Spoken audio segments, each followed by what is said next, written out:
two writers, one just starting out, the other a bestseller. Join James Blatch and Mark Dawson and their amazing guests as they discuss how you can make a living telling stories. There's never been a better time to be a writer.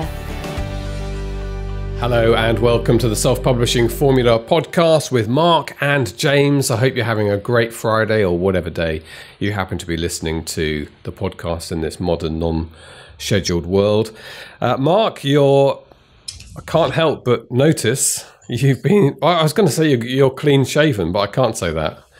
But you are not Gandalf anymore. I don't look like a hillbilly anymore. No, I decided, I was in Tenerife on holiday with the family and decided that it was too hot to look like a drunken coal miner. So I decided to shave that or the beard off, but now I'm kind of missing the beard. So I may grow back a variation of it. I did, of course, as I was shaving off, there was more than enough to do lots of different variations on facial hairstyles, you know, from the goatee to the handlebar to the Hitler. Yes, it has to be done, doesn't it? And, absolutely, yeah. In the name of reclaiming the toothbrush, exactly. We shouldn't let go to fascism.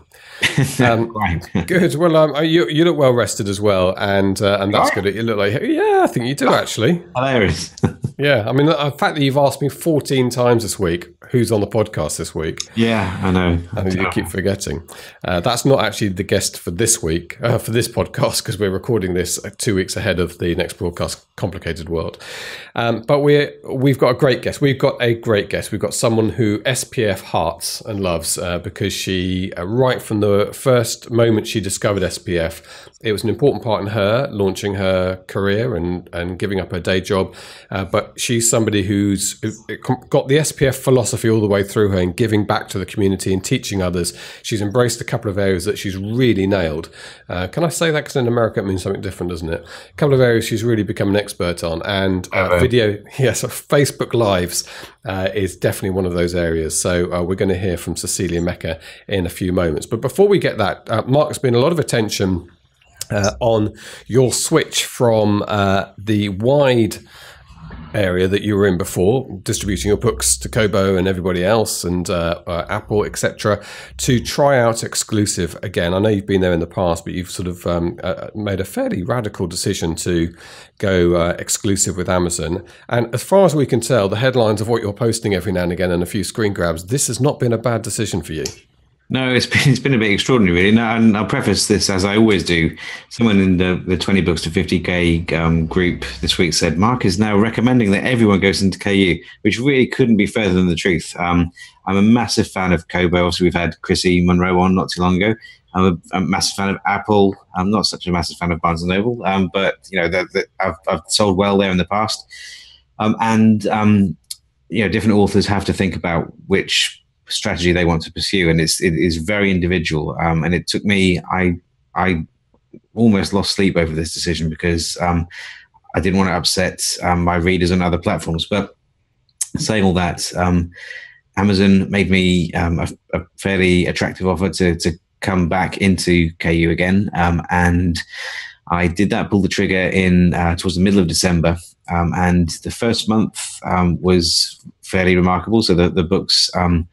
I was a Kindle All-Star in the UK, and this was on half a month with only 6 books in, which was a good sign that this was going to be fruitful. So I put more books in as we went into January. January made not far shy of 6 figures. And then February, which of course is a 28-day month, at the moment I look like I'll clear 6 figures fairly easily, which is remarkable. Obviously, that puts me on course for a 7-figure year.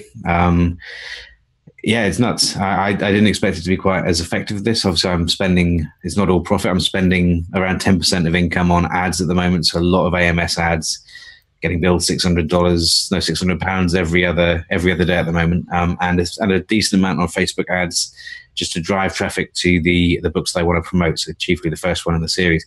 But it's great in the UK, especially. The Cleaner, the first book in the series, it's been 99 pence for a while now, and it hit number 5 overall in the store over the weekend and is currently sitting around between 15 and 20 overall, and has been there for the last 6 weeks or so.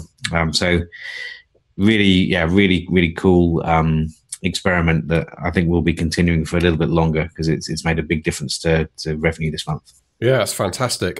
So for the uninitiated in this area, you stick your books into Kindle Unlimited, and I can see from a punter point of view when I go on that you can subscribe to KU, and you can then read for free in inverted commas, and you get paid for page reads, which I believe is how this works. But you're also talking about knock-on sales, because your books are still for sale on Amazon. Yeah, it gets a little bit complicated, but the way it works is every time someone in KU borrows the book, so clicks, read now, that counts effectively. No one knows this for sure. Amazon's never confirmed it, but I think it's beyond anecdotal now. Amazon will count that as a sale. So every time you have a sale, which is the same as you spending 99 pence on the book or downloading it through KU, that counts as a sale, and that will add to your ranking. So the books at the moment are really visible. So they're because they're highly ranked, Amazon, I suspect, will be emailing a bit more often than would otherwise be the case. They're appearing on various charts, bestseller charts, and the fact that they're highly rated just means, and highly ranked means, it's more likely that people who are looking for a book will find them quickly. And then because of that big social proof that look at this, it's ranked in the top 20, it must be good. Even though not everyone will think that it's good, it's just another indication that it's something that someone should take a chance on when it comes to reading. So it all feeds in, and then, as you say, you're paid by way of pages read, and I think last month it was something like 0.0042 cents per page, which sounds pathetic. When you have a few million page reads, it becomes a bit more useful quite quickly. Okay, so people click on it, it counts as a sale in terms of your ranking, but you get paid for page read. But just going back a bit, it's still available for me to buy, because I'm not in KU, as in a reader, not in KU. So I can still buy it as a book. And you see that split. You see those traditional 70% royalties coming in, as well as the page read. Yeah, you do. And the actual number of kind of what you might term traditional or non-KU sales have gone up. So it's not a question of the KU borrows cannibalizing the sales. In fact, it's the opposite. The increased visibility through those KU borrows has meant that the books have been actually bought in a traditional sense much more than was the case when they were out of KU. Yeah. And someone must have done this, tried to work this out, these figures. So from an Amazon point of view, let's look at it from the Goliath's point of view here. So if you have a 7-figure year on income from Amazon, that's about $1.3 million worth of books sold. Amazon keep the 300,000, 30%, you get the 70%, was going to be...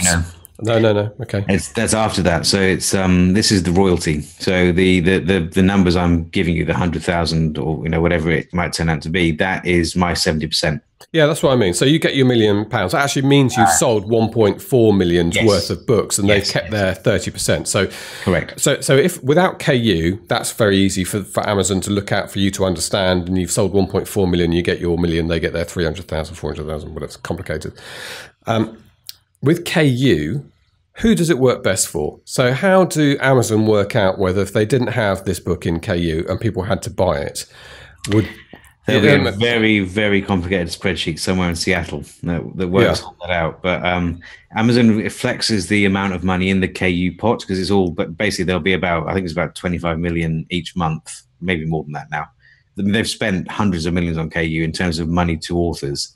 Obviously, we won't know this, but Amazon will have made many millions more through the $9.99 subscriptions that they're getting. But they pour money into the pot. That money is then split on an equitable basis, depending on the page reads, between all the authors in the store. So you'll get some people getting 0.0044 cents for one page read that they had, and then others that you're kind of the Bella Forests of this world, who I know now from kind of a better understanding through experience of what the numbers mean, will be making, I don't know, 250,000 a month, north of that probably. And there'll be other authors like that too. They'll obviously take a much bigger chunk of that pie. And then on top of that, Amazon will award all-star bonuses to the best performing authors and books through the last month. So it's they're investing heavily in it. It's and again it's another way into Prime. That this is always Amazon's end game, is to get you into the ecosystem so that you subscribe to Prime and then you buy your cat food on Amazon. Yes, recurring income is a huge area for everyone, really, at every level. And I guess it comes down to they'd quite like me in KU because I read quite slowly. Probably one or two books a month. I just read as I fall to sleep every night. Whereas my wife will get through a book a week, maybe more. So if we're both in KU, she costs Amazon more and I cost them less. And somewhere in between is the average person who presumably reads less than $9.99 a month worth of books. No, it's complicated. I mean, there's Scribd was another alternative. Was a subscription service. It may even have predated KU, but they had to take romance books out of the program because romance readers are voracious and they were reading too fast, so that it meant it was costing Scribd money because they were paying out more than they were bringing in because of those romance readers. Can't get enough of that blue-eyed, black-haired man who mysteriously sits next to them on the plane and it all starts. I could write romance. Okay. So that's great. Well done. And I need to apologise to all romance writers out there for generalising about. That is just blithely dismissed. Yes, I couldn't write romance, and I'm full of admiration for people who do. We should just mention, just moving on from that's great, really interesting, and I think in the future we'll have a little bit more of a proper deep dive episode into this whole area, exclusive and why. Perhaps have a guest on who, we can argue the toss over the two approaches. Might be a way of doing that. Just something to mention while it's in my mind is that we have a new book available, which is on Pinterest. So Pinterest, which is a social media platform. Actually, I quite enjoy Pinterest because I'm quite geeky and I like looking at photographs of things like military aircraft. And luckily for me, that is also what other people who might potentially read my book look at. And so for certain genres, it really, really lends itself to promoting your book and being found. Now, I had a look into Pinterest ads. It wasn't a massively deep dive, but quite early on, it all felt a little bit like the Twitter platform, quite expensive for authors, probably not really worth it because of the low price point of books. And we parked it a little bit. And then a woman called Pip Reed in New Zealand just emailed me and said, look, I know you're looking into Pinterest and you probably don't want to hear from me, but I just thought I'd email you anyway and say that it really works for authors if you ignore the paid ads platform and use it organically. And I've cracked this code. So that really piqued our interest. And Pip has written a brilliant short guide, 4,000 or 5,000 words, something like that, on how to use Pinterest for free to find your readers. And she drives large amounts of traffic to her book. It drives, I think 70 or 80%, she said, of her sales are driven through social media, and 80% of those are Pinterest driven. So it's definitely something to look into. The book is available at selfpublishingformula.com/Pinterest. Couldn't be easier. Pinterest. And you can download that book and get on that. And we've got Pip on a future episode. I shall try and find out when and tip you before the end of the episode as to when she is going to be on, but she's coming up. It's a really good interview as well. Okay, so that's the Pinterest book. And we are now moving into a launch phase for you and me and Mark and Mrs. D, working busily in the background. We've got our 101 self-publishing course, which is going to open its doors in 7 days' time. So, Mark, who is 101 self-publishing for? This is a paid premium course, we should say. It will cost you. We'll talk about the price and the options in a moment. But first of all, who is the course for, Mark? Well, it was intended to fill the gap after I did the Ads for Authors course, which is a little bit more advanced. Still okay for beginners to get to grips with the various advertising options.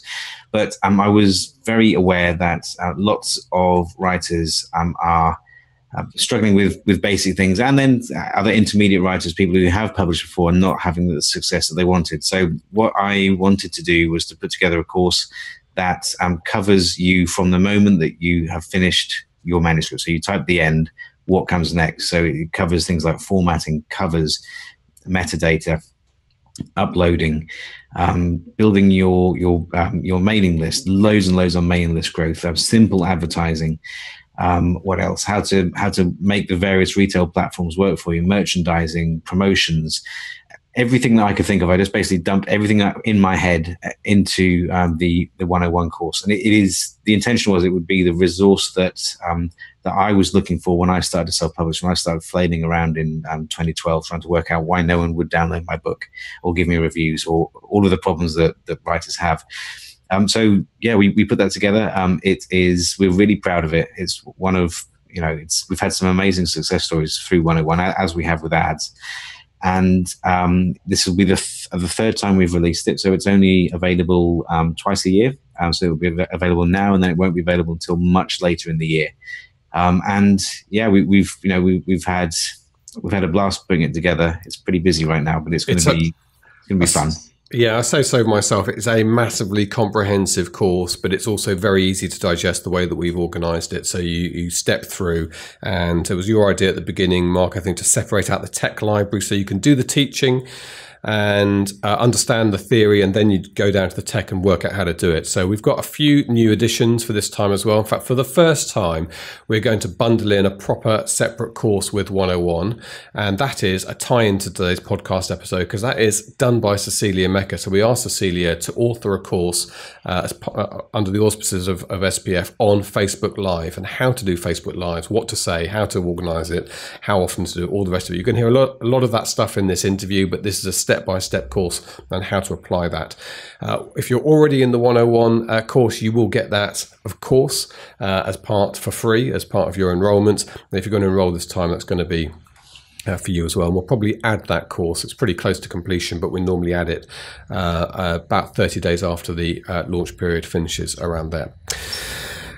So yes, the address to go to will be revealed in a week's time, so we won't do that now, otherwise people go there and they're disappointed because the course isn't open, but it will be open for 2 weeks or so in a week's time. Right, we've talked about it long enough. Let's move on to this interview. So we have Cecelia Mecca, who's in Pennsylvania, beautiful part of Pennsylvania, actually, in the United States. And she's a fantastic teacher, as well as anything else about her.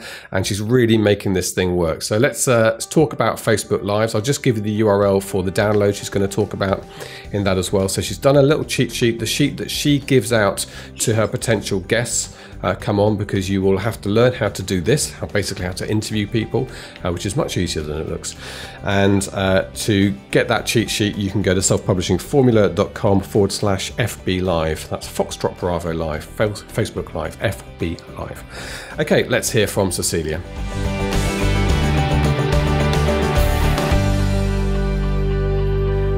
Cecelia Mecca, well, welcome back. You've been on the Self-Publishing Formula podcast before, haven't you? I have, and this is my second time. I feel so honored. Yeah, we should do a badge. We're doing pins this year, but there should be a loyalty scheme or something. You get a card with some discount for your shopping. Maybe a pin, James. Maybe I can get one of those special pins that you guys are going to be giving out. Because I believe you have a mug already. I do have a mug. I should have had it here today. I already drank my tea for the morning, but I do have a mug, so thank you. Now, we're going to get going in a minute on our main subject, which is Facebook Live, and I'm excited to talk to you about that. But let's have a little reminder of who Cecelia Mecca is. You've got a brilliant story that really is like 2 years old, isn't it, from your author career? Actually, 1 year as of last week since I first published. Wow. So, yeah. And you were a teacher exciting. Before then? Yeah, so I was an English teacher for 15 years. I spent the last 5 years as a curriculum consultant in language arts. And then, like I said, last year on Super Bowl, and by the way, don't publish your first book on Super Bowl Sunday. That was not the best idea. I made a lot of mistakes. That was one.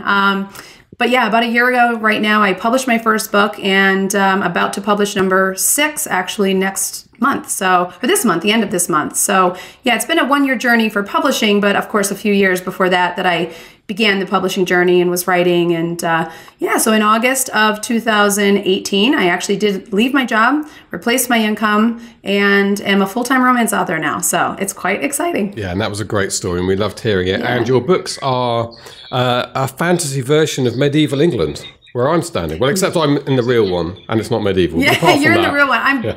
I'm jealous. You know how much I love your country. I can't wait to get back. And yeah, I've been an Anglophile, I guess, for as long as I can remember. And so being able to put two things that I loved, so romance novels and medieval England, and I kind of dip my toes into Scotland, but I'm really kind of an England girl. It's just quite fun. So yeah, there's a subgenre of romance that is medieval and Scottish, and that's been able to sustain this, which is a lot of fun because some people kind of have to choose between what they love to write and, you know, where the market is.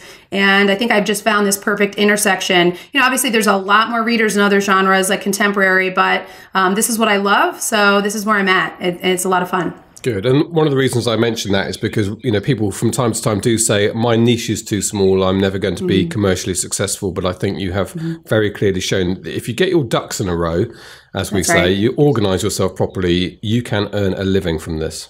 Yes, you can. Yeah, and you've been brilliant at it. And the other great thing about you, Cecelia, is right from the beginning, you want to give back, which is a very SPF community thing. You want to teach others, and you've become a bit of a guru in this whole video area, particularly Facebook Live. I know you're very active. So how do you want to start? Where do you start? Because I guess let's start with the point of view that I think quite a lot of authors are nervous about this area.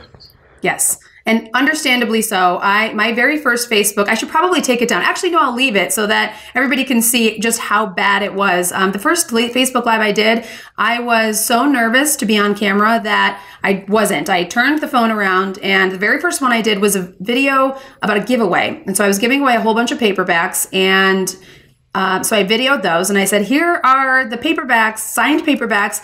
You know, I brought them back from an RWA, a national romance convention.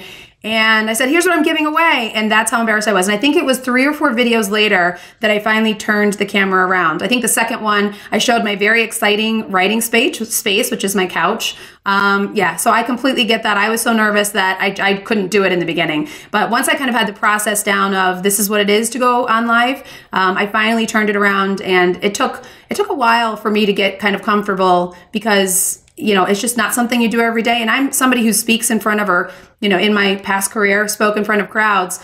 And so that's not usually an issue for me, but there's something about the camera on you and you're talking to essentially no one. And it's a very odd experience. So I completely get that.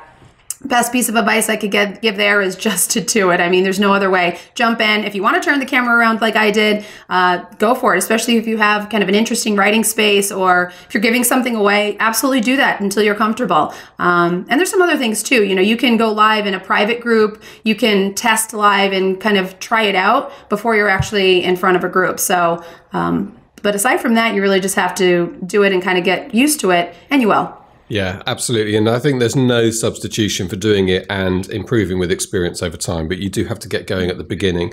And don't worry about those first ones being awful. Everyone's first bits of everything are awful. Terrible. So terrible. My first book was awful. So there you Everyone go. says that. So not about your book. Everyone says that about their books. Thanks, James. Everyone around here is going on about it. Yeah, and when I started in broadcasting, there were lots of little tricks for this. So some of the classic one is to think of the one person you're talking to, particularly in radio. And I think radio is a very personal medium, which was the best way of thinking of these types of videos, I think. So just imagine that one person. A, that kind of settles your nerves a little bit because you don't imagine thousands of people listening to you. That's good advice. And B, it makes you a better broadcaster because you should always be talking to one person. I'm not a big fan of the millennial YouTuber who says, hi guys, here I am today, like you're showing off to your huge audience. Well, actually, it's my daughter by herself who's watching that video. So why don't you say, hi, how are you today? You know, what have you been doing this week? Let's get into this. And so there's a very personal thing, which I think is a good tip. And that, like I say, settles you down, hopefully a little bit about nerves. But I just want to jump. I love that. I'm going to actually use that. I'm going to steal that, James. You steal that. Stick it in the PDF. We should mention there's a great PDF giveaway for this. And I'll give the URL now, which is going to be selfpublishingformula.com/FB Live. That's Facebook Live, FB Live. Just jumping to the end, and then we're going to come back. How important has the Facebook Live element of your marketing been? Facebook Live is my marketing strategy for organic Facebook. I mean, you know, obviously paid Facebook and ads are a whole different, you know, ball of wax. But in terms of, especially with this new algorithm change with Facebook, I think we've all known that video has become more and more important on Facebook. But just even in the last few weeks, I think it's even more important. And I mentioned this just in a chat the other day with an author, she asked that same question, do I have to do Facebook Live? I really don't want to get on camera. And I said, I'm not sure if you have heard of, or if your audience has heard of Mari Smith, but she's kind of a Facebook guru in terms of social media marketing. And she gave us a kind of behind the scenes on her insights one day in a Facebook Live webinar. And just to kind of give you an example, every single post that she put out was a video, every single one. So there were no pictures, there were no links, there was all video. And even when I saw that, even I stepped up my video game, and everyone doesn't have to obviously be a Facebook Live, but video is really where it's at. And I think live, especially as I said, with this algorithm change and Facebook putting a lot of emphasis on building community, I think the easiest way to do that really is with Facebook Live. So I go live once a week without fail, and I've been kind of pushing myself to do twice a week, sometimes even 3 times a week. So yeah, it's become really important, especially in the organic Facebook page game. And I still think that there is game there. Certainly it's a pay-to-play environment with Facebook in many ways. But my reach has been up about 5,000% since this Facebook, announcement. And that's purely because, the live videos. So yeah. Well, we've always known that Facebook loves their video and they want their video platform to thrive. So you're going to get better and quicker reach with video. And we know that as well in SPF. Okay, so you mentioned they're once a week. That's your target.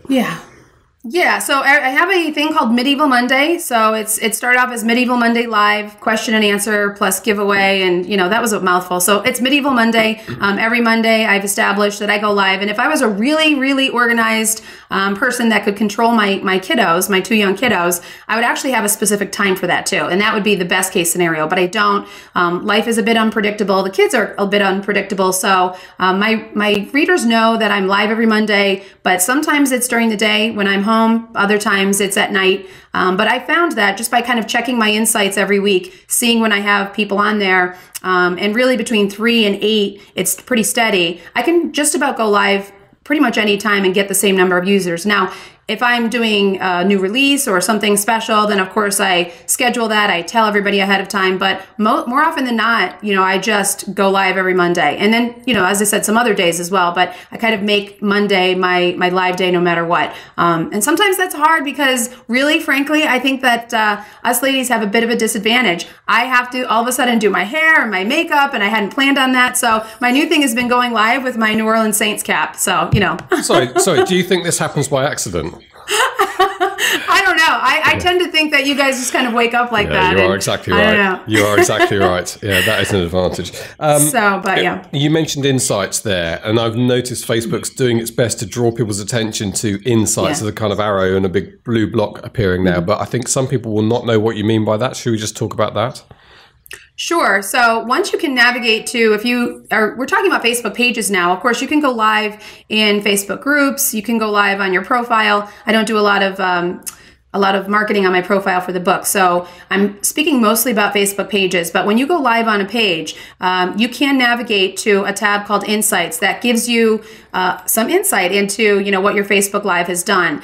Pretty much I take a look at on the left-hand side, you'll see a tab that's called Posts, and I'll go into my posts and, compare live videos, look at obviously the reach, but even more importantly now the engagement, making sure that I have an understanding of what worked, what didn't, and we can talk obviously about some of those tricks later, but just looking at each video, seeing what they've done, and doing more of what works obviously is important. So, and then again, in Insights, you can see what time people are on your Facebook, because there's some kind of commonalities with you might not want to go live at 3 a.m. in the morning, but everyone is a bit different on their page. And so, like I said, I've noticed mine between 3 p.m. and 8 p.m.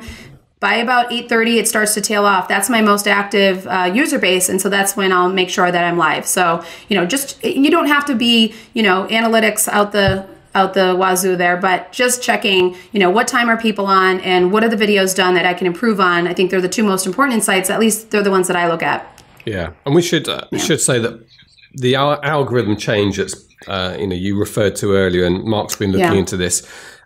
There is probably an advantage to starting to migrate towards a group rather than the page, but that's, I know for someone like you, that is going to be difficult because you've got a loyal audience who know where you are on the page. But I think people are starting to consider that. And the insights are available on groups as well.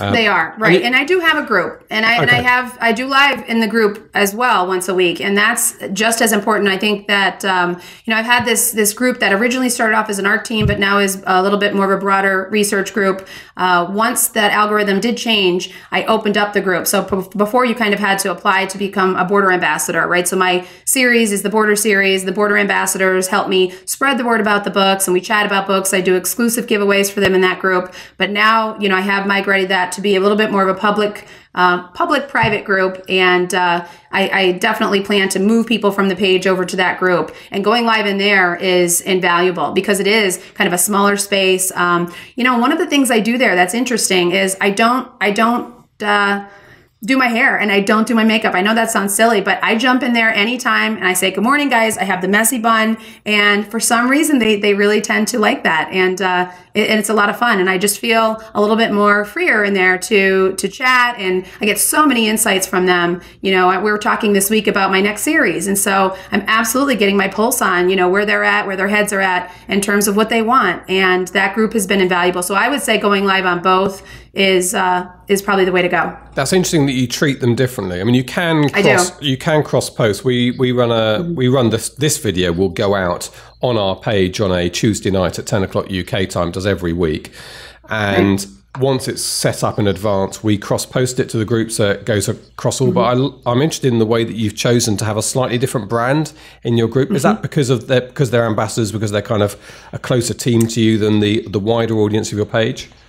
It is, and I've gotten to know some of them. I mean, I just had one of the readers in there. She said, I need to send you a bottle of wine. Someone just bought me a book. I said, you guys are amazing. I'm giving you things. You shouldn't be giving me things. And it's actually just a really neat environment. As I said, I've, kind of, some of them have become friends. And so I just feel a little bit, I don't say closer, but kind of like I would with a friend of mine, just, hey, pop in, kind of like your advice that you mentioned earlier. And I think that's great advice, both for the page and the group. But when you were talking about that, I thought, wow, that's what I do with my group. And I should try that a little bit more with the pages. But yeah, there is a bit of a more relaxed feel in there. It is a bit smaller. And I hope that doesn't change too much when, we eventually get people migrated over, because I think that's my favorite part about being in that group is I do feel, and I can go in live in there anytime and I'll have an audience, which is also interesting. Okay. Even, at 10 a.m., I can pop in and people will jump on. And that's not necessarily the case on the pages. So sure. And so there's no limit to video. If you've got a ARC group, you've got your advanced reader teams group, you've got your wider group. Each one of those should be somewhere you are thinking about using video to communicate. Yeah, absolutely. 100%. Okay, should we talk a little bit practical about this? Sure. We had a little off-air discussion about this, and because you said, I'm talking to you about video as if I'm like a video expert, which I should be. Yeah, but I said I'm a little bit intimidated here. But I'm going to be honest, I'm not. It's clearly the case now that the production values that I'm a little bit obsessed with because of my background and I try and bring to our podcast are actually unnecessary. And I'll be frank, they are. Next to somebody who produces video on their phone, is a good communicator, makes it regular, they are producing high converting videos that hit the spot, that are sincere. And, this is their camera. I'm holding it up if you're watching the YouTube version. It's the phone in their back pocket, not the kind of $2,000 camera I've got pointing at me. So you don't need to be, because you're doing the zeitgeist stuff. You're doing the stuff that actually we should be talking about and encouraging people to do. What I'm doing is nerdy and unnecessary in this field. So let's talk a little bit about the technical side. You don't need a whole lot of stuff, do you? No. So obviously my first videos, I had nothing. Now I have, a microphone, and I did grab some lighting because I do a lot of videos at night. But for the first few months of videos, I had absolutely nothing. It was just myself, my iPhone. Eventually I got a tripod, but then I realized quickly that I did like, streaming video more on my desktop than the phone. So that's where I stream now. But yeah, originally it was me and the phone. Literally, you can probably see my arm in those first few videos. And even they did well. Every video that I put out, even back, 6 or 7 months ago when I started, those performed better than most of my other posts on Facebook pages. Like you said, even when the production quality, now I look back and think, oh my gosh, why was anybody watching that? And since that time, I use a platform that I could talk about later called Be Live, only because I do some author interviews, but you really don't need anything. You go onto Facebook and, there's a button there for live video. And I would suggest just pressing it and not worrying about anything and getting comfortable with it. And then eventually you can get a little bit savvier. And like I said, even now I have a microphone, I have some lighting, and I do pay for the Be Live platform, but that's about it. And that's, 6 months of doing video. So you really just need a little bit of guts, really, to just go live and make it happen. And, the lighting is good. If they can see you, I wouldn't suggest going live in a dark room or things like that without any lighting. But yeah, so if they can see you, if they can hear you, you want to make sure that if you're out and about that you have a good connection, good Wi-Fi, because if you're breaking up, obviously that won't work well. But besides those things, really, you don't need much at all. Just talk about the Be Live you mentioned in passing there. That's something sure. you use now. Yeah, so on Medieval Monday, I'm probably 50-50 with going live myself and just giving updates and talking to whoever's on there, answering questions. I will run some exclusive giveaways just for the Medieval Monday. But the other 50% of the time, I'd say about 4 months ago or so, I started bringing other authors on for interviews. And they did really well, mostly because, if there's two of us, we have two people promoting it, two audiences. And so when I switched over to author interviews, I use a platform called Be Live because it makes it really easy to do an author interview. And there is a free version, so you can go live for 20 minutes, I believe. I don't know if that's once a week, but there is a free version, and I started off with the free version, so you don't need to pay to do this. But it makes it very easy to, you can send, just a hyperlink to an interviewee, and they literally just have to click it. Because, one thing I've noticed is doing the interviews, some authors are savvier with technology than others. And for some, just saying, listen, just click the link and I will be there. That's been a real lifesaver. And then eventually I moved to the paid version just because I'm doing longer videos more often, but you don't need that platform to go live. You certainly don't need it, even for author interviews, but it has helped as I, do this more and more. But it's a great platform. You can also brand yourself, so you can put your logo up on your Facebook Live, and I've had Be Live feature my videos now, which is a lot of fun. And there's a private Facebook group for that community. And so they're in there, really invested in, obviously, your video is doing well, so they'll offer tips, and they have their own videos. And I started off, once I really got serious about live and making it a part of my strategy, I really started with that Facebook group, just like I did with all the other author groups, and watching their live streams as they offered tips about how to do live video, things like engaging the audience and such. So yeah, it's a great platform, not necessary, but something you might want to look into if you kind of really get into doing this. Yeah, I think there's a load of stuff once you start getting into this that people will discover. We use some Telestream software, the people who do ScreenFlow on the Mac, and also allows you to record stuff and send it out, schedule it for later in the week and whatever. So if you're going to be away for a couple of weeks, you could still have a Q&A ready to go and so on. But that's a little bit down the line. Yeah, it does that as well. Yeah, that's a little bit down the line, but it will allow you to schedule. So if I'm interviewing someone, those are obviously scheduled. I broadcast, or I tell people ahead of time, listen, I'm interviewing such and such author on this date. So it does allow for the scheduling too, and that can be important. When it's myself, I typically am just off the cuff, but if I have an interviewee, then I'm pretty much always scheduled. So, but yeah, that's for down the line. No need to worry about that stuff just yet, unless you want to. And I should say now, and you know this, and hopefully your listeners do too, I am so happy to help everyone. I've been an educator for 20 years, and it's part of who I am. I love helping others, and I'm really only one step ahead of a lot of people. But if that is enough to be able to offer advice, I'm happy to do it anytime. Well, we should say we've been very impressed with quietly watching what you've been doing, and in particular on the Facebook video. And there's no question, Cecelia, that you're ahead of the game. And I'm delighted to announce that you have taken up our request to do a course for us. I have. And that has been so much fun. It's a lot harder than it looks, though, James. Yeah, well, doing courses, tell me about it. It really is.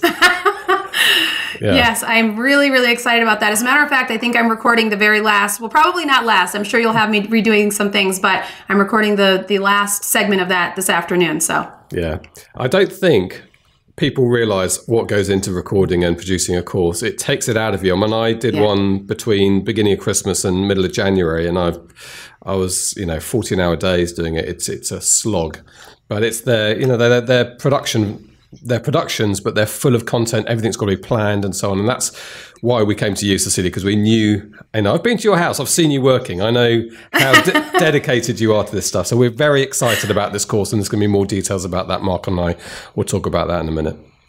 Yeah, I'm really excited about it as well. But yeah, you're right. I was shocked that, not that I didn't think you guys worked hard, but those first few takes, I think I emailed you and said, is this normal? I'm doing, some of these takes 15 times. You said it will get easier, and it did.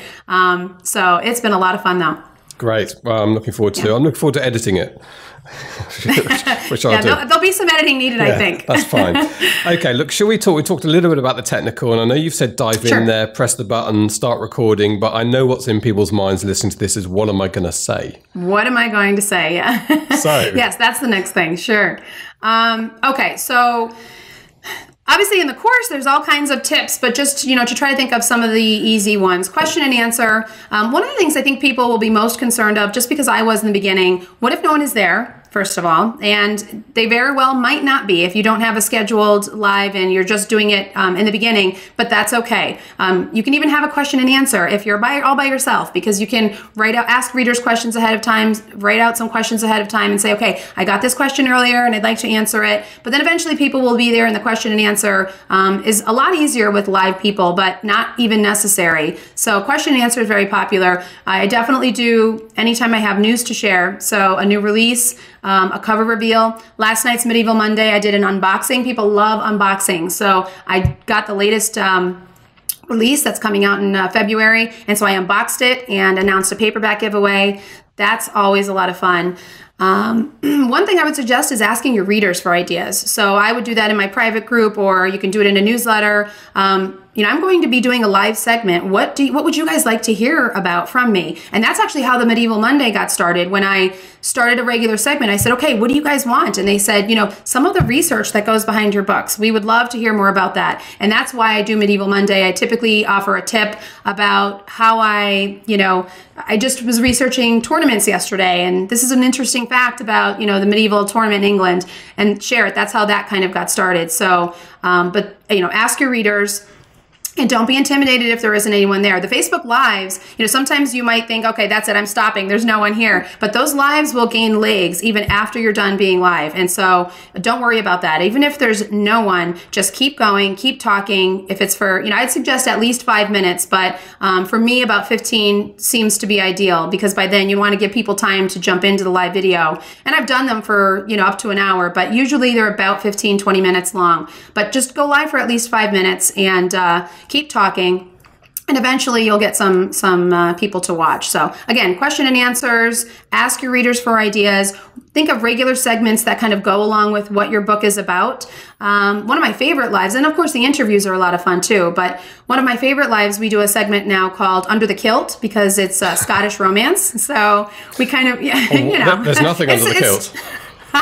Well, I know, but that's okay. We go with it anyway. And we kind of just take a look under, and we do different segments. It could be, let's take a look under the kilt on, what Scottish romance authors are, these Scottish romance authors are planning to write. And it's just kind of what's in our queue, or, different things. So just think of like what kind of theme can you even work with other people to do lives on. And so just some basic tips. But you can Google Facebook Live ideas for authors and find an absolute, plethora of ideas. And that shouldn't be too much of a struggle. I know it will seem like it at first, but show your writing space. And then eventually, when you're kind of brave enough, get on camera, Google some ideas, and you'll find so many different things. And it'll just kind of flood to you, as you look at your other authors. And once you do live, you start to notice other authors going live. And so I get a lot of ideas about what topics to go live about, just kind of taking a look at what's out there already.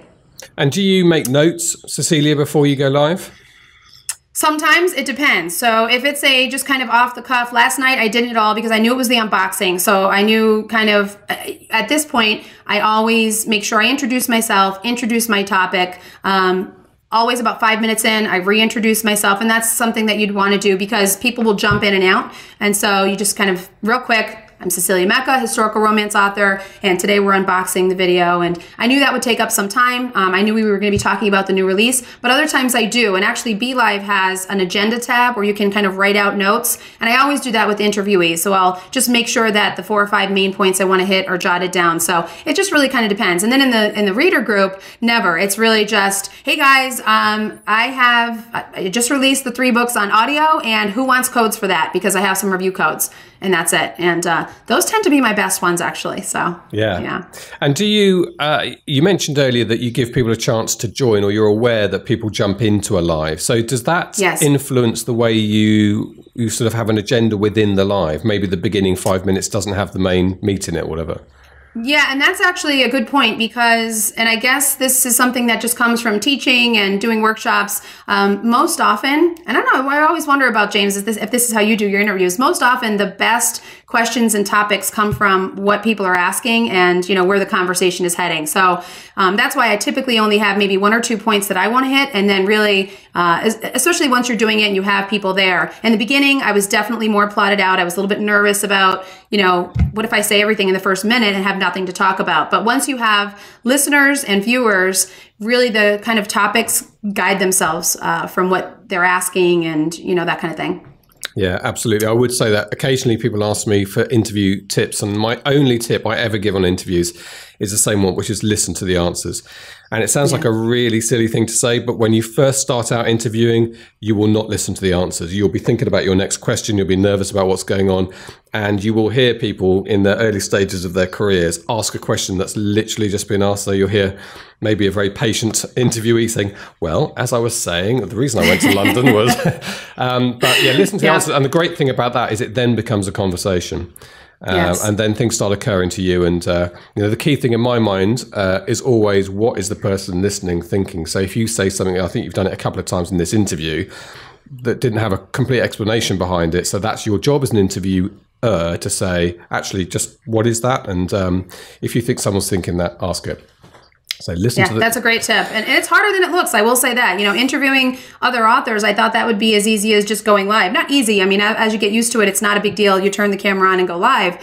But then the interviewing, although it expanded both my audience and, and it helped the interviewees too, because I'll coordinate those as best I can around their releases and things like that. I try to not make it completely promotional. I say, listen, we're going to go ahead and promote your book. Obviously, we'll add the link in, but we're not here to just, promote. We're here to talk. And that's kind of my my only rule when we're interviewing. But it's a lot harder than I thought because they kind of, sometimes want to go in one direction, and I know I can kind of read the audience and know I might be losing people. So we try to bring them back. So that interviewing is a whole separate skill set. And I definitely appreciate what you do, having done it just a few times. So it definitely does get easier. Definitely does get easier. Yes. And I barely make notes now because I know the conversation is going to work, and I can trust myself to listen to the answers, hopefully.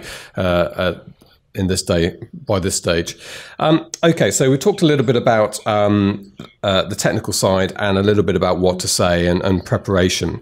I asked you at the beginning what difference it's made to you, and you said it is your organic Facebook marketing technique. So do you feel this is making an impact to sales? I do. I can tell you right now exactly, for instance, I looked because I had a feeling that you were going to ask that question. So not particularly sales, because right now I'm promoting a new release and I don't pre-order. So I can't actually have a pre-order link out. So instead I have a landing page that captures new subscribers for the book that's coming out. So, sign up for a new release notice. And I'm not talking about that necessarily, but I will mention it very quickly and say, hey, I'm going to pop in that link. So yesterday I did a Medieval Monday. My goal was to show the paperback, to announce a giveaway. But then I mentioned, if you like a new release notice, I'm going to pop that link in at the very end along with the giveaway link. And since yesterday, I've had 111 signups on that new release notice. People that I'm sure some of them overlap, and I didn't get a chance to look with my newsletter subscribers, but I'm sure some of those are new, and hopefully eventually if I can, get them the new release and guide them back onto my regular newsletter list. Lead generation, I'd say right now is what I'm working on. And you should have a goal. And I mentioned that in the course as well. Reach is great. And it's nice to increase that in a time where other people are seeing decreased reach on their Facebook. But you also, your time is valuable. So having a goal, whether it is to, gain new subscribers for your newsletter or to drive sales, knowing what the purpose is of your live is probably where it starts, even before you hit live. And then from there, you can kind of gauge. I just use Google Link Shortener to track clicks. That's about as savvy as I get, and unless I'm integrating many bots, which is a whole different, the messenger system, a whole different, ball game. But then if you're successful or not. So you can take a look at how did the video do, but then did I get those link clicks? Did I get those new subscribers? Did the sales move at all? Then you can decide whether that video was successful. Great. And as we always say, at its most brutal, this is a numbers game. The more people you get onto your list who become in contact with you, ultimately, it's everything's a small percentage of a small percentage, but ultimately that increases the number of books you sell. Yeah, absolutely. And like I said, there's a different goal then in your reader group. So my reader group, I'm never selling. My reader group, my goal is to get a pulse on what they're saying, what they're talking about, what they like, what they don't like, build super fans. So it's a completely different goal, but I still have a goal there. I'm not going live just because I should be writing, really. Pretty much any time that you're doing anything other than writing, you probably should be writing. So it has to be really very deliberate. What is my purpose here? And that can be different depending on who you're going live with. Yeah, and my final area I want to explore with you is the impact you think Facebook Live has made on your writing. Because this is a different type of interaction, right, than sending out an email. It's completely different. And I'd say it's the most invaluable contact that I've had. It will impact my entire series. So I'm actually preparing to wrap up a series probably sometime in the fall of this year. And I was planning, to be honest with you, in going one direction. In my own head, it seemed like, kind of a good thing to do. I'll tell you, I was kind of thinking fantasy romance, and because I, dabbled in it a bit, and I thought, boy, this is a lot of fun. I talked to my readers. I talked to the border ambassadors, and they're important because they are my super readers. And I said, hey guys, here's what I'm thinking, and I have some ideas, and what do you think? And it fell so flat. I was shocked. I got off that live interview. I remember said to my husband, so guess what I'm not going to be writing? And I'm not to say that maybe someday I can't dip my toes in fantasy romance, but I don't think my second year into my career is probably going to be the time for it, judging on, by their reactions. They basically said, if it's not real, we may not follow you. Okay, great. Good to know. I will, set a different course. So yeah, it's invaluable, really. Yeah, and I can see that just from the way that you talk about it, how important it is to the writing process. And I think that's something we should, having just talked about the commercial benefit, talk about that benefit as well. And there's lots of authors, we keep an eye on them, who are using video well. The only one I'm going to mention actually is Garrett Robinson, who we visited up in Oregon last year. And I think he does a lot of live video. He's got a great personality. He's got a YouTube channel. And I think it keeps him sane because, writers is a strange old profession. Yeah, and B, when he talks about it, I feel this kind of need from him to have this interaction with fans. This is, by the way, completely new. There's no way in 1975 your average Booker Prize winning author had anything like this kind of contact with their readers. But what an invaluable thing it is for you and Garrett and others to understand what readers are thinking, what they like about the books. And even if it's subliminal, next time you sit down to start writing, you're gently moving in the direction that people want. Absolutely. I do. I think it's probably made the most impact in all of the marketing efforts that I've made up to this point. And I can't imagine not going live now. It was really scary the first time, and I still don't love myself on camera, although I've gotten used to it a bit.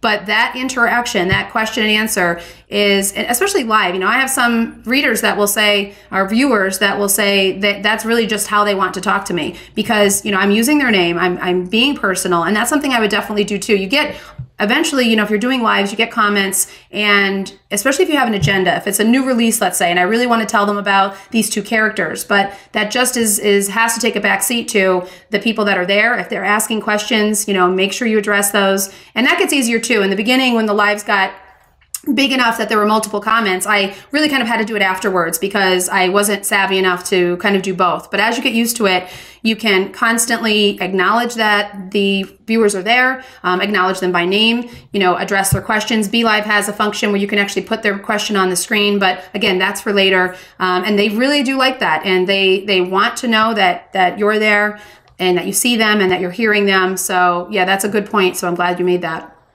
Yeah. The PDF, Cecelia, you're very kindly putting together for the SPF podcast listeners. What's going to be on that? So eventually, as I started interviewing people, I realized I could make the process a bit simpler by sending out a one sheet. I tried to make it simple, going back to my education days, the less you can say, the better, so people will remember. But there were certain things such as, they were confusing the links.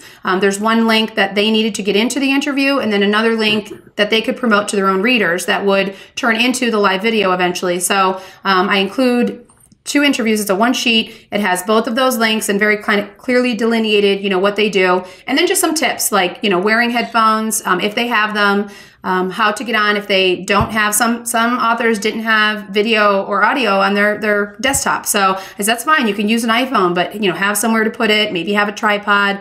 Or if you have nothing, lean it up against something. So the PDF is what I send to anyone that I'm interviewing that kind of gives them some notes. One of the most important things in the live, and it mentions that in kind of bold in the PDF, is engagement.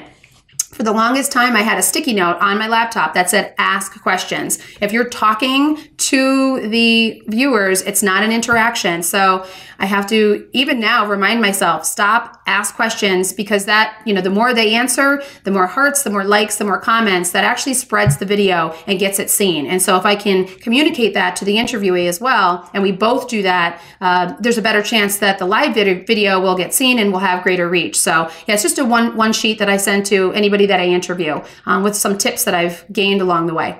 We appreciate that, Cecelia. So just that URL again to get that PDF is selfpublishingformula.com/FB Live, Facebook Live. I guess particularly as we sort of circle back to the beginning, the more underconfident author who doesn't know where to start, the PDF is going to be a useful starting point for them and these tips. But what message would you give to them? And shyness is a thing, and lack of confidence is a thing when it comes to embarking on live video.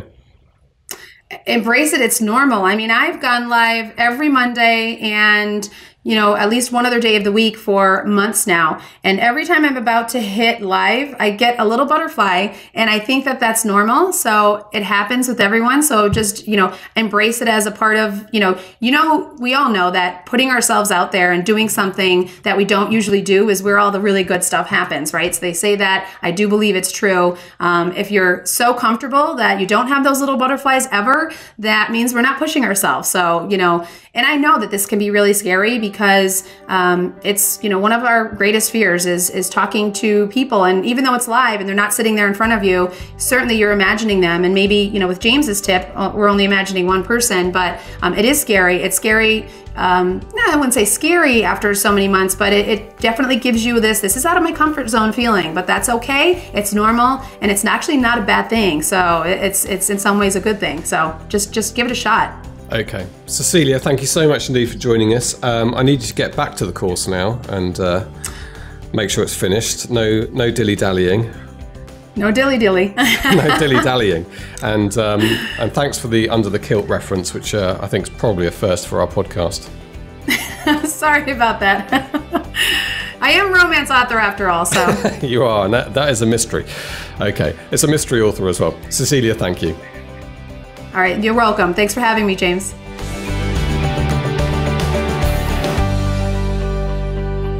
There you go. I'll tell you what's quite interesting about this for you.